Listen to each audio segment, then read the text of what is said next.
Hello guys! Welcome back to my channel! Alright, ang ganda po ng topic natin ngayon. Paano yumaman kahit hindi ka swerte sa buhay? Ikaw ang gagawa ng swerte mo. Paano yan? I-discuss po natin.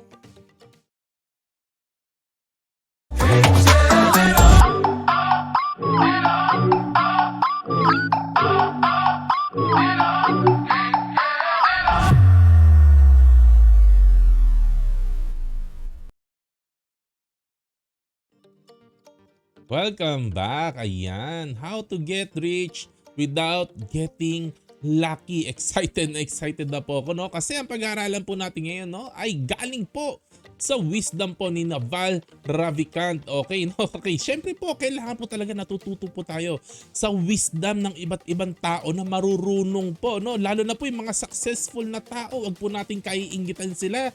Bagkos gawin po nating inspiration, yung mga sikreto po nila, yung mga wisdom po nila, matuto po tayo. At sino ba itong tao na to? Siya ang co-founder at former CEO ng AngelList. Si AngelList po is worth $4 billion. Pero of course, no, si Naval ay hindi po worth 4 billion, much less than that, no? Okay, pero mayaman din po itong tao po na to, no? Napakayaman din po, no? At pag-aaralan po natin yung mga philosophies po niya, no, on wealth creation. Ayan, at pipili lang po ako ng ilang tips po na galing po sa kanya kung papaano po yumaman. At yan ang topic po natin, no? Umpisa na po tayo agad. Number 1 po na sinasabi po niya, seek wealth, not money, not status. Wealth ang gusto natin, hindi pera. Uy, parang conflicting, no? Ipapaliwanag ko po mamaya, no? Wealth ang gusto po natin, hindi pera at hindi po status. Okay, no? So ano ba yung wealth? Ang wealth is having asset that earn while you sleep. Kahit tulog ka, kumikita ka. Yun ang wealth. Yun ang asset. Okay, no? Money naman is how we transfer time and wealth. Uy, parang lumalabo, no? Pero paliliwanagin po natin, unti-untiin po natin yan, no? Ano naman yung status? Status is your place in the social hierarchy. Pang ilan ka sa estado, no? Sa inyong mga magkakaibigan, sa inyong community, pang ilan ka dyan? Nasa taas ka ba? Nasa baba ka ba? Yan ang status. Okay, isa-isahin po natin, no? Yung tatlo na sinasabi na to kasi may money, may wealth at may status. Umpisahan po natin sa money. Bakit hindi money ang after po natin, no? Kasi guys, no, alam niyo naman po to, no? Marami po mga celebrities, no, artista, sports people, no?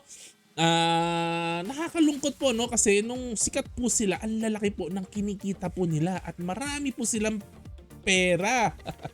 Marami silang pera, ang laki ng kinikita nila, pero after a while, nung nalaos na po, nung natapos na yung career, kasi lahat naman ng career natatapos po yun, no?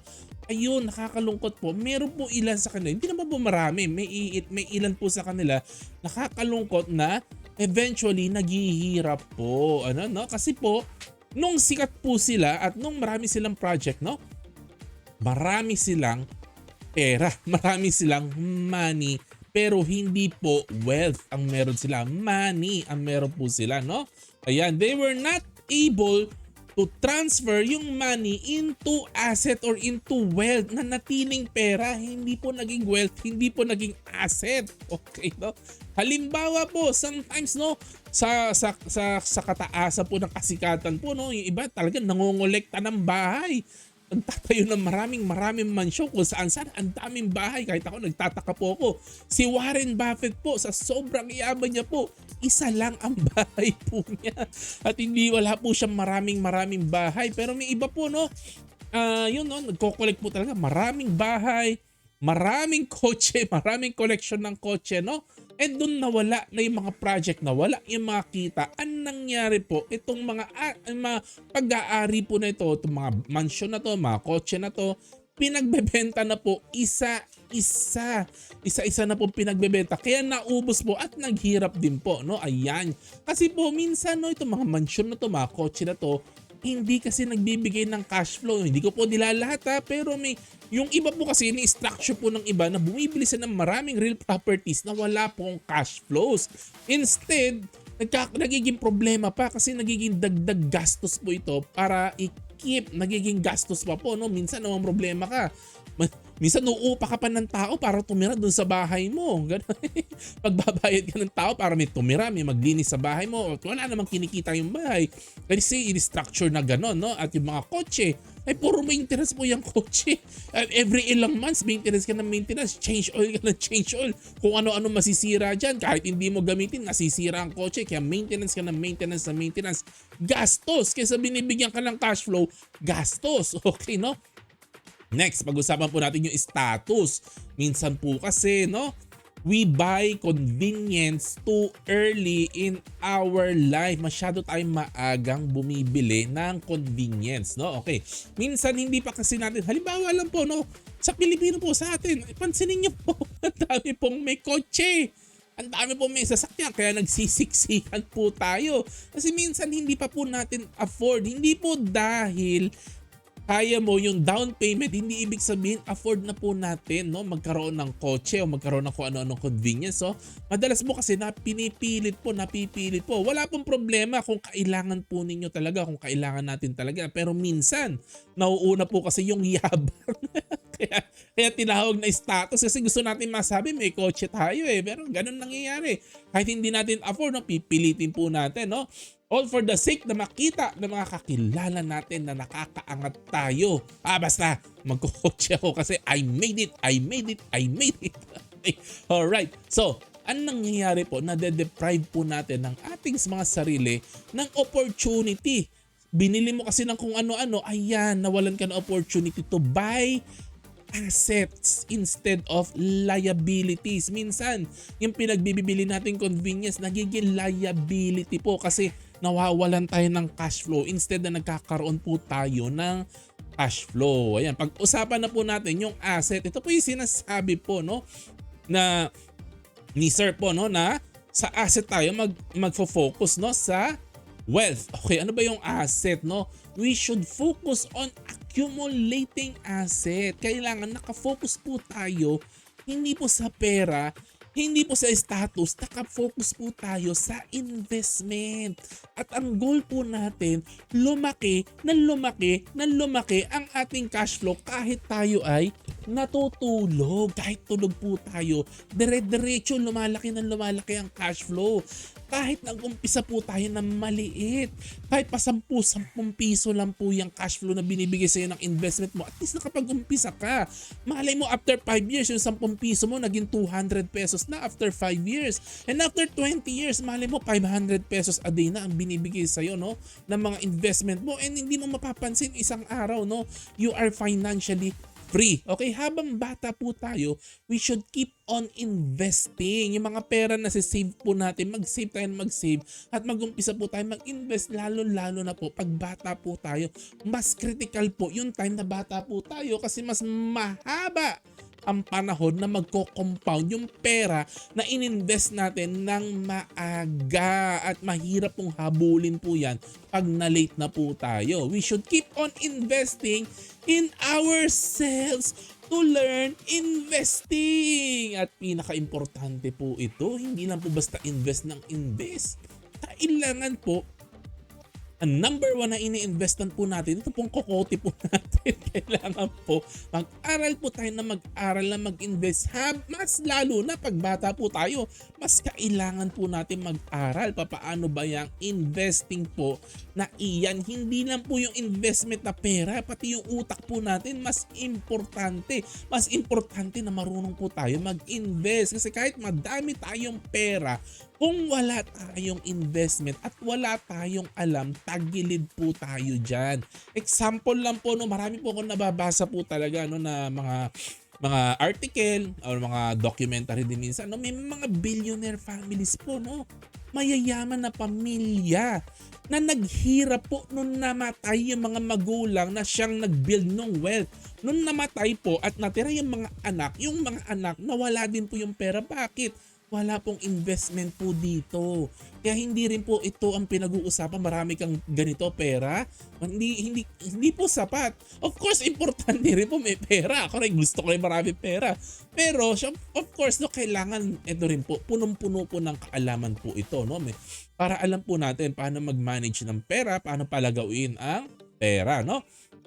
So focus on investing, no? Number 2 na po tayo na wisdom po na napili ko po, no, para sa video po na to. Ignore people playing status game. Ako, wag ka sumali diyan sa status game na yan. Pataasan kayo ng ihi, pataasan kayo ng ng estado sa buhay. Wag po, no. Be humble.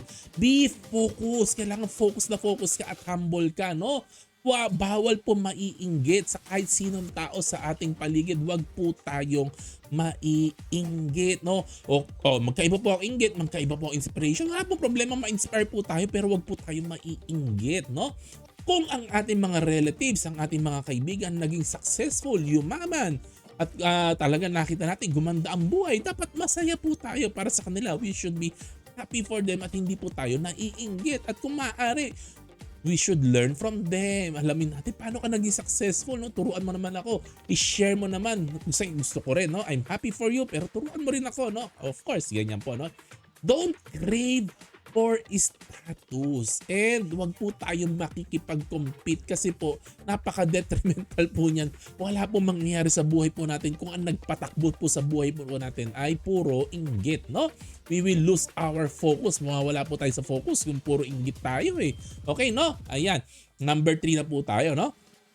You're not going to get rich renting out your time. Hindi kaya yaman kung pinauupa mo lang ang oras mo. Yung oras mo. Okay, wala orelo pero oras mo. Okay. Ang ibig pong sabihin ng renting our time, employment po yan. Employment po. Kasi pag empleyado ka, hindi ka po yayaman. Kasi pag empleyado ka, no work, no pay. Of course, may leave ka. Subukan mo 1 taon hindi ka pumasok. 1 buwan hindi ka pumasok.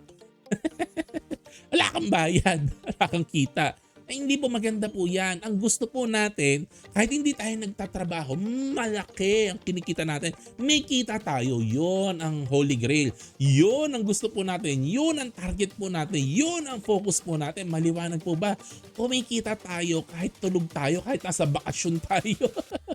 Kahit nandun ka, nasa beach ka, naglalangoy-langoy ka doon. No? Kaya kasama mo mga anak mo, nag-happy-happy kayo, nagtutour-tour kayo, kumikita ka pa rin. Tulog ka, nag-happy-happy ka, kumikita ka pa rin. Yun ang gusto po natin. Ayan, no? Walang yumayaman sa pagiging empleyado.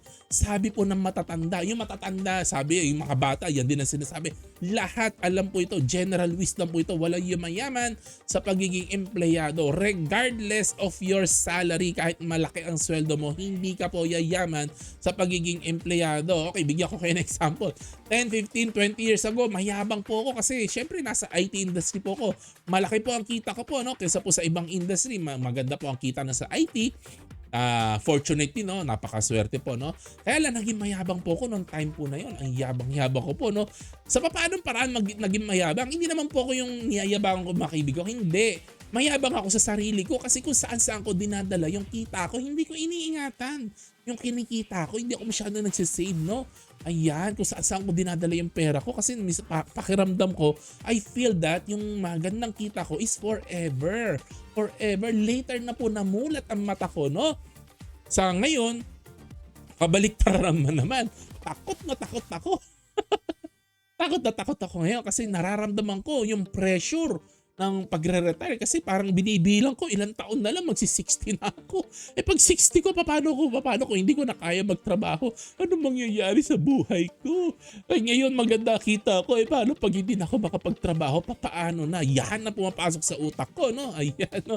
So you don't want to gamble your retirement. Guys, wag po nating i-gamble ang ating retirement na may magpo-provide po sa atin na ibang tao, no? Mga mahal natin sa buhay o mga anak natin, wag po nating i-gamble na may magpo-provide po sa atin. Regardless kung mahal tayo o hindi ng family po natin, outside the question na po yan. Dapat regardless, dapat handa po tayo financially sa ating retirement. Ating retirement ito, tayo ang magpo-provide sa ating sarili sa kailangan po natin pag tayo ay tumanda na. Ayan, no? So, ang ibig pong sabihin lang po nito, no?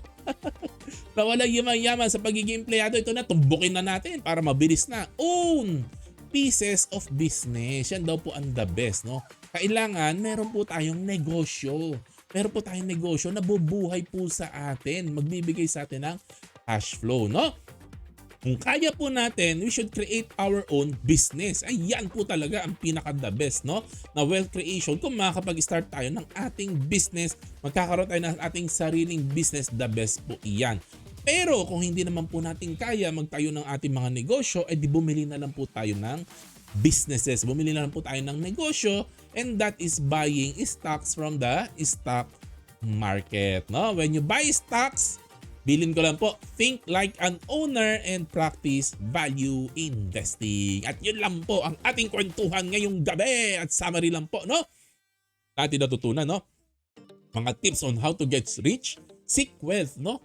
Asset ang gusto po natin, no? Hindi pera, wala tayong pakialam, no? Of course, darating din mo yung pera na yan. Basta accumulate lang tayo na accumulate ang asset, no?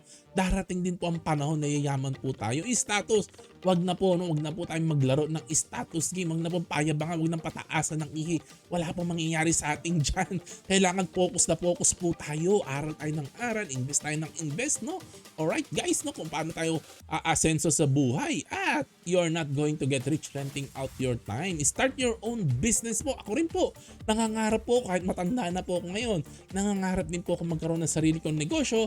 Pero as of the moment na wala po akong naiisip pa o napapasukan negosyo, I'm investing in the stock market. I'm buying businesses, no? Salamat po sa pakikinig po ninyo, no? Again, hindi po ako financial advisor, hobbyist lang po ako, no? This is just for general education and entertainment only. Do your own research before making any financial decisions. Salamat, like, subscribe, share, notification bell. Kwentuhan po tayo sa comment section. Salamat po sa support ninyo. To God be the glory. Happy investing. God bless. Bye-bye.